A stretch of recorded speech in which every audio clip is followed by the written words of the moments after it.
Welcome to the Functional Medicine Radio Show with your host, Dr. Carri Drzyzga, known internationally as the Functional Medicine Doc. Dr. Carri is committed to helping patients find the root cause of their health problems and fixing the cause with natural treatments so they can feel normal again. Dr. Carri is the founder of Functional Medicine Ontario and is the author of the hit book, Reclaim Your Energy and Feel Normal Again. Please welcome your host, Dr. Carri Drzyzga. Hello everybody, and welcome to the Functional Medicine Radio Show, the only internet radio show dedicated to giving you real solutions to improve your health. Not only are they real solutions, but they're natural solutions as well, because as you know, the one and only true wealth you have is your health. I'm your host, Dr. Carri Drzyzga, the Functional Medicine Doc, and I'm committed to helping you find the root cause of your health problem, fix the cause with natural treatments, so you can feel normal again and live your life to the fullest. Now, today's topic is going to be about thyroid health, how to heal the thyroid naturally using herbs and food as your medicine. I'm so very excited about today's show because my special guest is Andrea Beaman. Let me tell you a little bit about her. Andrea Beaman is a natural foods chef, health educator, thyroid expert, and holistic health coach dedicated to alternative healing and sustainable eating and living. Andrea was a featured contestant on Bravo's Top Chef and was recognized as one of the top 100 most influential people in health and fitness from Greatest.com. She received the Award for Excellence in Health Supportive Food Education from the Natural Gourmet Institute for Food and Health, as well as the Health Leadership Award from the Institute for Integrative Nutrition. Andrea is author of Happy, Healthy Thyroid, The Essential Steps to Healing Naturally. Andrea, thank you so much for being my special guest today on this episode of the Functional Medicine Radio Show. Oh, thanks for having me, Dr. Carri. I love what you said. In the beginning, you said that true wealth is your health. I'm a firm believer in that. Thank you. I'm a firm believer in that, too. So, Andrea, did you have a thyroid issue? Yeah, that's actually how I first got started in the business of health and wellness. I was diagnosed with hyperthyroid, plus I had a large goiter when I was 28 years old. And my doctor had recommended radioactive iodine to destroy my thyroid and then to be on medication for the rest of my life.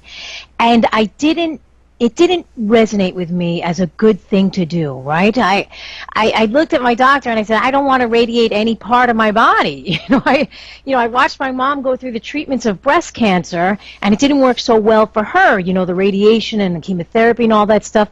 So for me, that was a red flag. And I said, Doc, I think I need to change my diet, my lifestyle, because it's crap, and I know it's crap.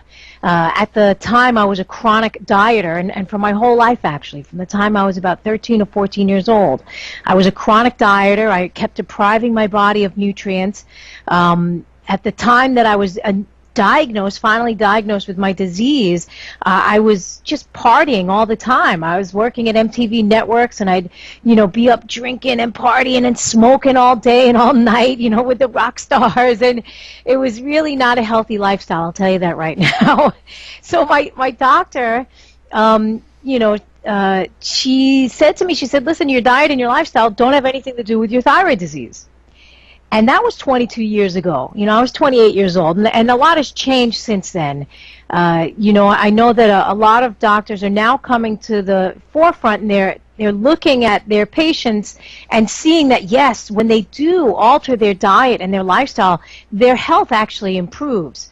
So for me, I said no to the radioactive iodine, and I changed my diet and my lifestyle, and it took about 18 months for my goiter to disappear and 2 years for my thyroid to normalize. And within that time, Dr. Carri, my thyroid went from hyper to hypo to Hashimoto's, which was the true condition that I was suffering with, which was an autoimmune condition. So had I radiated my thyroid when I had the hyperthyroid and the goiter, I would have never known that it was actually an autoimmune condition, and autoimmune conditions, they'll have a tendency, especially with thyroid conditions, to vacillate between hyper and hypo, and sometimes you're this system and sometimes you're in that, having those symptoms. So for the autoimmune condition that I was suffering with, I actually had to look at my gut and not my thyroid. So, oh my gosh, you said a few things there that really resonated with me. So first, hyperthyroidism. thyroid. You know, we hear so many experts out there talking about low thyroid or hypothyroid, and not a lot of people really talking about the opposite, hyper or overactive thyroid. And it's kind of interesting because actually within the last couple of months, I seem to be like attracting all these hyper thyroid cases into my practice.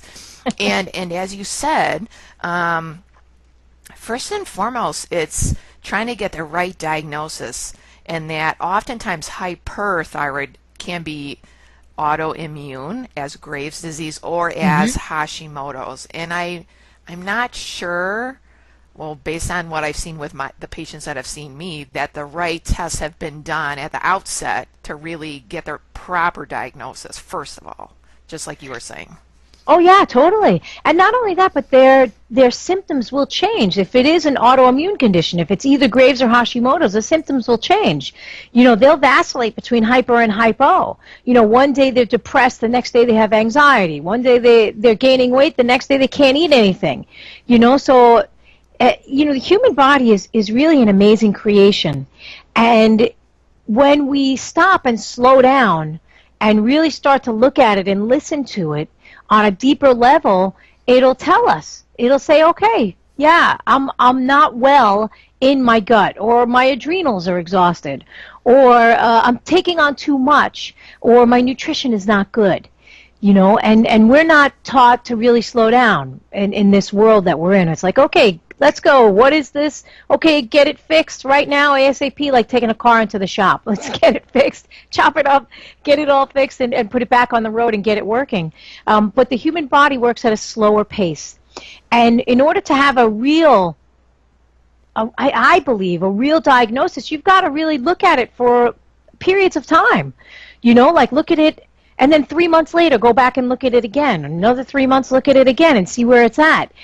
You know, I love the a quote, a real famous quote by Ralph Waldo Emerson, and he says, "Adopt the pace of nature. Her secret is patience." And that's one of the things that we don't have time for in the modern world. Yeah. Patients come in and they want to be fixed yesterday. Yeah. That's right. And you know what? Right. You know what? When I'm the patient, I'm actually kind of the same way too. So I shouldn't throw stones in my glass house here. Andrea, why is thyroid disease so much more common at this point in time? Well, there's a lot of reasons for that. One of the main reasons is potentially that there's a large majority of the population that was not breastfed. So let's say they had any of the autoimmune conditions, and not just thyroid, although it could be, you know, Graves or Hashimoto's, which is Hashimoto's is actually more popular than hypo. So let's say they had any of those autoimmune conditions. If they were not breastfed as a child, right, as soon as the baby comes out, the perfect food for that baby is the breast milk. And in the breast milk is that colostrum that's loaded with all these antibodies and bacteria and just these wonderful immune-boosting things that go and they implant in the intestinal villi. Like we have these little permeable holes, right? You've heard of leaky gut. I'm sure that so many clients come in with leaky gut problems. So we have all these little holes in the intestine, in the intestinal lining, and those little holes get filled with the colostrum and get filled with the bacteria and get filled with that, all those nutrients from the mother's milk. And that is the first implantation of the immune system in the child. And so we have these generations and generations of people that have not been breastfed. So that's the initial onslaught of this attack, right? This thyroid attack. It's because the intestines were never implanted with what they needed to support the body. So I'm one of those kids. I'm a 60s baby, right? I was born in 68. So in the 60s and the 70s, they were convincing women around the world, don't breastfeed, especially here in America. And I think you're in Canada, right? I'm in Canada, yes. Yeah, I don't know if they did it in Canada too, but I know in America it was rampant across the United States. You know, don't use breast milk. It's inferior. Use this soy infant formula that we created, right? This was nutrition. This was this is what we got for you guys. We're going to make super babies. And what happened was, if you look at the studies, we've made super sick babies. So babies that were not breastfed have a higher incidence of disease across the board, Dr. Carri. Across the board: asthma, SIDS, thyroid disease, cancer, diabetes, across the board, higher rates of all those diseases. So that was the first insult to the human body. And then, of course, we have to look at, well, not everybody, you know, there were children that were breastfed, and they're still suffering from thyroid disease. So now we have to look at, well, why? Why is the thyroid going out of balance now at this time? Rampant. Like I said, it's running rampant around the world. So we have to look at what's going on in the human condition that is contributing to this. So we are surrounded by man-made, non-ionizing and ionizing radiation. So when you look at the thyroid, it is very sensitive to radiation, very sensitive. And if we are surrounded by non-ionizing and ionizing radiation, and the ionizing radiation, that's coming from like medical x-rays, you know, the radiation that's out in the world that we're putting out there. Like if you live next to you know, a nuclear power plant, I would suggest you move because you know, they get leaky, those things. They do get leaky. Like in America, we had 3 Mile Island in Pennsylvania. I think that was in the 70s or in the 80s, and it was a nuclear power plant that started leaking. And you know, the government said, oh, it's not enough. It's not enough to destroy the population or hurt the population. You know, don't worry about it. And then, you know, 40 years later, they looked at the population over there by 3 Mile Island, and they had higher rates of thyroid cancer and thyroid disease. So the thyroid is very susceptible to radiation. And the non-ionizing radiation that we're surrounded by is everybody's computer, cell phones. You know, all of this also has an impact on the thyroid. So if we don't have enough iodine in our system, our thyroid will be on the weaker side, right? If we don't have enough food-grade iodine that's found in sea vegetables and seafoods, and then the thyroid actually becomes weaker. Now, I know when it comes to iodine and Hashimoto's, there's a lot of controversy about using those, you know, using iodine with Hashimoto's patients. Where do you sit on that controversy, Andrea? Yeah, well, it's interesting because I don't recommend iodine supplements. I recommend seaweed. So one of the things with Hashimoto's, again, it's autoimmune. So when you look at an autoimmune condition, you have to look at the gut, because over 70% of our immune system lives in the gut. So I recommend seaweed and sea vegetables because it's mucilaginous and it's cooling to inflammation. And that mucilaginous texture or those properties in the seaweed really helps to calm the inflammation in the gut and support the gut. You know, like our entire gut lining we have mucus in our entire gut lining. And when that mucus becomes compromised, you're going to have higher rates of autoimmune conditions. Across the board, you're going to have higher rates. So seaweed, if you go and you get a piece of alaria or wakame, kombu, kelp, and you put it in water, and you leave it in water for about 15 or 20 minutes, you'll notice that it gets gooey. It gets this slimy texture. And that slimy gooiness, that is what coats the digestive system. It coats it supports the intestines, and that is rich in iodine. So I don't recommend iodine supplements, just taking iodine and boom, putting into a compromised digestive system. I recommend eating seaweed the way it was traditionally eaten, whether it was in soup or with beans or, you know, in some type of food substance, so that it's easy to absorb, and it helps to coat the intestinal lining and support the intestines so that you can absorb the iodine, and the iodine doesn't just go into the system without that mucilage and create what is known as that iodine fire. That controversy that is, you know, when the people with Hashimoto's, they eat the iodine supplements, it's like it inflames their condition. There's, like I mentioned, there's reasons for that. Now, what other types of foods do you recommend to best support not just a thyroid, but the whole hormonal system, endocrine system as a whole? Oh, the endocrine system as a whole, I recommend fats. There's a large majority of our hormones that are fat, they're fat soluble hormones, right? These are the fat hormones, all of your stress hormones, right? You need that cushion of fat to create those hormones. And I think that for many years we were told not to eat fats. Fats are bad, especially saturated fats. And then we have a whole resurgence over the past maybe 10 to 15 years of people are going back to butter. They're getting off margarine, thank God. Margarine was like a death substance. Margarine should really only be used maybe on, if your car, you need to, grease the axle. Use the margarine there, but don't use it in your human body. So people are going back to traditional fats, lard, schmaltz, which is chicken fat, butter, classic fat, used all over Europe and the world. And people are going back to those fats because those fats actually help support our endocrine system. They help us to build the hormones that we need. We also need good quality proteins. So many people are not eating good quality proteins. They're eating pretty crappy proteins, mass-produced animals that are from CAFOs. It's not really a good protein. It's really not a good fat. So, there's lots of foods. Like I said, iodine-rich foods are essential for the thyroid, but for the endocrine system as a whole, we have to look at it and say, okay, are we getting enough good quality fat to support our system? And also, I guess it was about 20 years ago, they recognized that the bones are part of the endocrine system.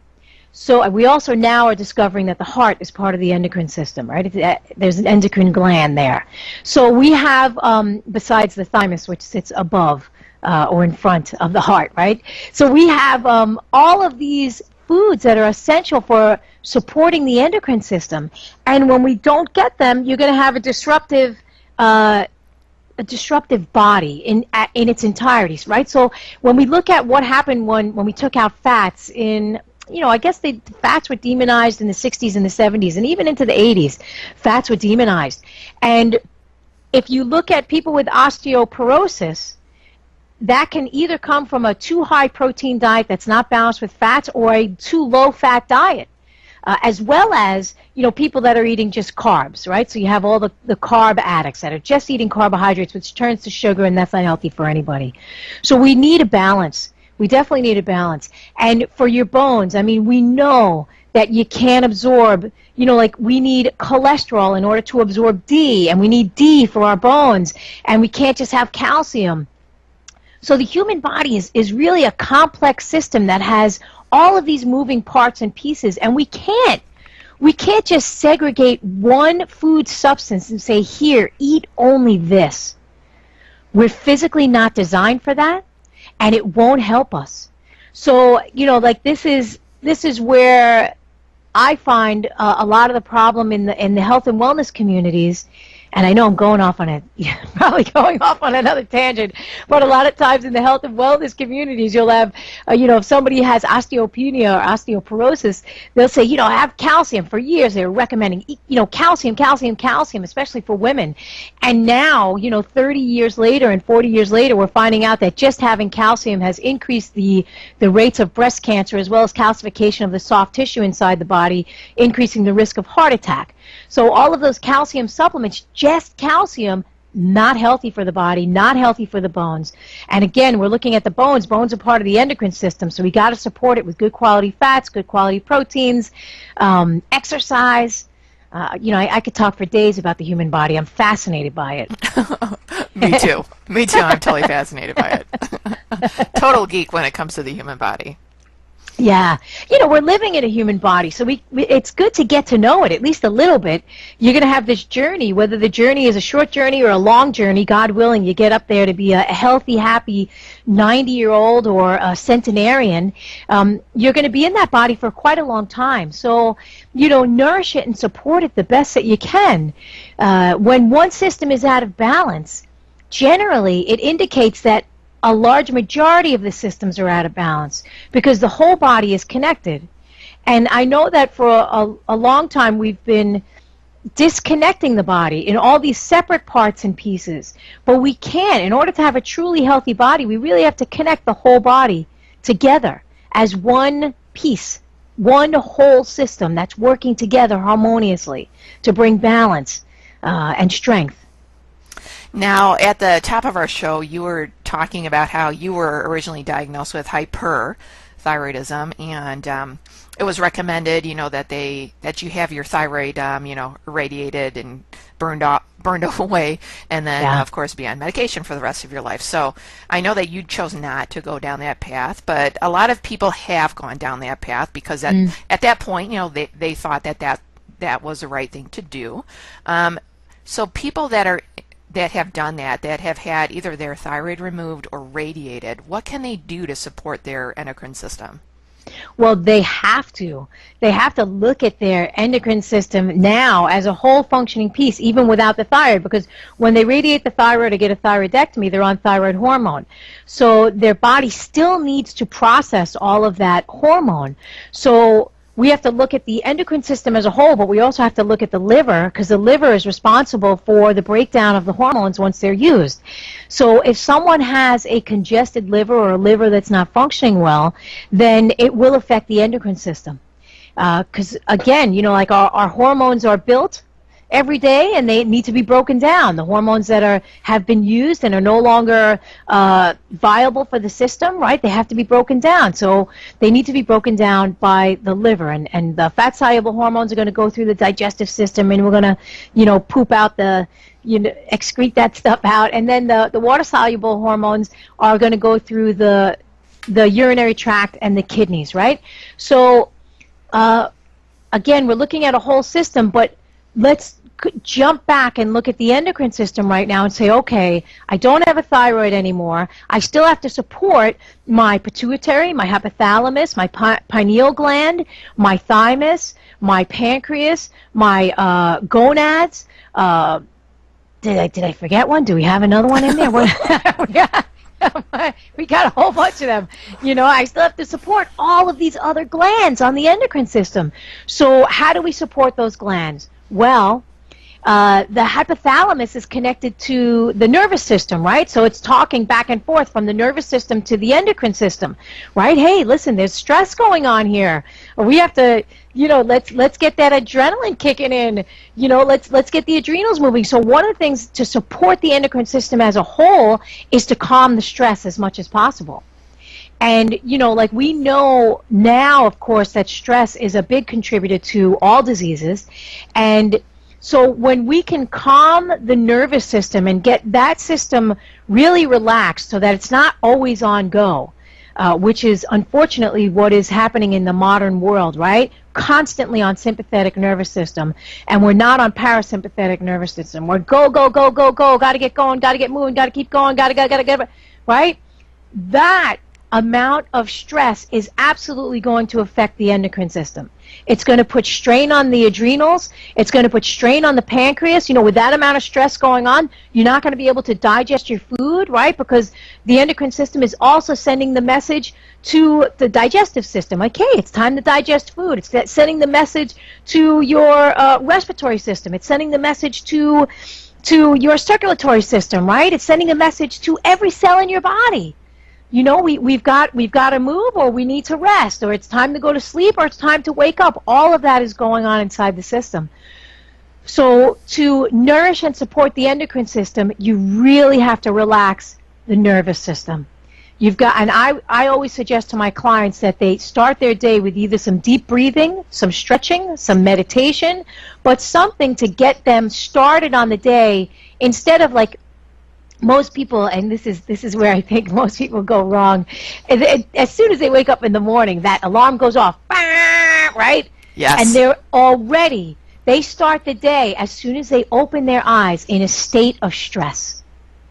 They start the day, I got to go, I got to get to work, I got to get moving, right? And I always suggest to my clients, okay, let your alarm wake you up, but then put your body back into a relaxed state. Deep breathing, meditation, some stretching, right? If you look at your animals, like for those of you that have cats and dogs, when they wake up in the morning, what's the first thing that they do? They stretch. They stretch their whole body. They stretch out their legs. They stretch out their arms. So if you look at ancient medicine, and I love to look at ancient medicine. There's a variety of stretching that's in Ayurvedic medicine. It's in Chinese medicine. It's in Japanese medicine. Simple things. Yoga is one of those ancient medicines, right? Yoga is literally stretching the body, right? You're stretching and opening the body, and also breathing, connecting to the breath. So if you can get your clients and your patients to just take 10 minutes in the morning before they start their day and just stretch and breathe, it's going to help their nervous system, the endocrine system, the respiratory system. It's going to help their entire body. Absolutely. Now, are there any other types of treatments that you suggest for naturally healing the thyroid that we've not spoken about yet? Yeah, totally. I love herbal medicine. I think herbs, they've been around for thousands of years, and they're gentle. So in modern medicine, if the thyroid is hyper, they will suggest, let's radiate the thyroid and stop it from functioning. And in herbal medicine, if the thyroid is hyper, they say, okay, let's calm down this person's nervous system. Let's calm the nervous system using something like lemon balm or motherwort.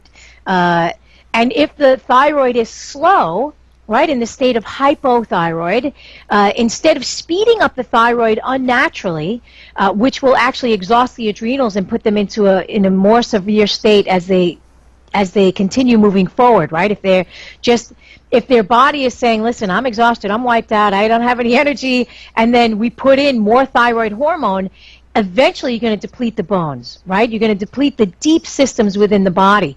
So in herbal medicine, they say, okay, well, let's calm the system down in the state of hyper, but in the state of hypo, which is the slow system, let's nutrify this system. Let's give some deep nutrition into this system and give it an energetic boost internally. So some of the things that can help with a hypothyroid and a body that is depleted would be something like ginseng, ashwagandha, nutritive herbs, nutritive foods, deep nutrition. Like I recommend for the people that have hypo and their body is physically depleted and exhausted and slowing down, stuff like even not in the herb form, but foods like bone stocks, more good quality fats, so that they could really get that deep nutrition that they need to give their body the energy that it needs. And in the case of, like Hashimoto's and Graves', for the autoimmune conditions, that we have to start to tone the gut. So one of the ways to tone the gut, I like to use something called black walnut hull. It's astringing, it's toning, and it helps to get rid of rogue bugs, right? So if somebody has a compromised digestive system, then I want to make sure that they're not overloaded with SIBO, or they don't have parasites or something like that is really compromising their digestive system. So we give them like some black walnut hull or even some barberry or something like that, and that should help. And then, of course, get them eating well. Food is the best medicine. I agree. And then one of the things that I often do with my thyroid patients and autoimmune patients in general, and this kind of goes back to the top of our show, is I use colostrum. I use high amounts of colostrum for a period of time, just to try and calm down that gut. And we know that colostrum is immune modulating, which means it helps to balance the immune system. So if it's underactive, it helps to strengthen it. If it's overactive with autoimmunity, it helps to bring it back down and create balance. So that's my little pearl to add in there. Yeah, that's fantastic. I mean, your clients are blessed to have you. That's the first thing that you give them. You know that you're high dosing them on something that's going to help support their intestinal health, because you could be eating the best food in the world, but if you're not absorbing it, then it doesn't really matter. Exactly. Andrea, I know that you and we could just keep talking for hours about this. There's so much. Except that we can't. Well, so how can our listeners find out more about you and tell us again about your book? They could find me at www.andreabeaman.com, and I have a book specifically for thyroid. It's called Happy Healthy Thyroid, The Essential Steps to Healing Naturally. And it covers everything from food to herbs to digestive health and how to calm the the system down and looking at the body as a whole and connecting back to nature, which is a different pace than modern cities, even if it's just taking a daily walk. And also, if they go to my website and they sign up for my newsletter, they'll get 15% off on all my books and DVDs and all that stuff. They just use the code WELCOME15 when they sign in. Yeah, because your thyroid book is your latest book, but you have many other books out there. Yeah, I have one called Health is Wealth. Because I'm a firm believer that, our health is our wealth. Like you talk about, it's the first thing you said when you opened up your show. And it's so important, like without our health, we really don't have anything. It's so true. So for the listeners out there, I'll make sure to find those links, and I'll put those links in the podcast notes so that you can easily find Andrea and her books and all the great stuff she has out there. Andrea, thank you so much for being my special guest today. This has been an awesome interview. Oh, thanks, Dr. Carri. It was a pleasure. All right, that wraps up this very special episode of the Functional Medicine Radio Show with Andrea Beaman. And I want to thank you, our listeners, for tuning in today. And I'd like to invite you back next time for another episode of the Functional Medicine Radio Show. As always, I'm your host, Dr. Carri Drzyzga, the Functional Medicine Doc. Have a great week, everyone. You've been listening to the Functional Medicine Radio Show with your host, Dr. Carri Drzyzga, known internationally as the Functional Medicine Doc. Dr. Carri is committed to helping patients find the root cause of their health problems and fixing the cause with natural treatments so they can feel normal again. Dr. Carri is the founder of Functional Medicine Ontario and is the author of the hit book, Reclaim Your Energy and Feel Normal Again. Please tell your friends about the Functional Medicine Radio Show, and we'll see you next week with more from Dr. Carri.